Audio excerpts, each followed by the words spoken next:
أين عقوبة عماد نبيل دونجا لاعب نادي الزمالك؟ هل نريد تلك الأفعال المرفوضة من كل إنسان عاقل في مصر أن تدخل بيوتنا ويشاهدها الكبير والصغير على شاشات التلفاز؟ حركة دونجا الغير أخلاقية وما فعله مع زملائه عند الاحتفال بأحد أهداف نادي الزمالك في مرمى الاتحاد السكندري في مباراة كرة القدم بالدوري العام. أين عقوبة دونجا وتلك الحركات الغريبة والمساكات الغير أخلاقية التي فعلتها يد دونجا مع أحمد سيد زيزو وحمزة المسلوسي لاعبي الزمالك في الاحتفال بالأهداف؟ الجميع منتظر عقوبة اللاعب.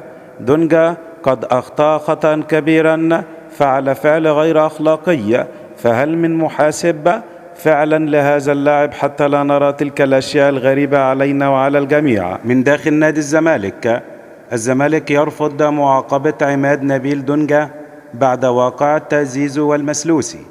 صرح الكابتن عبد الواحد السيد مدير الكرة بنادي الزمالك لا توجد نية لتوقيع عقوبة على اللاعب عماد نبيل دونجا، وقال لا نعتبر أمر العقاب مطروح ولا نلتفت لمثل هذه الصغائر على حد قوله.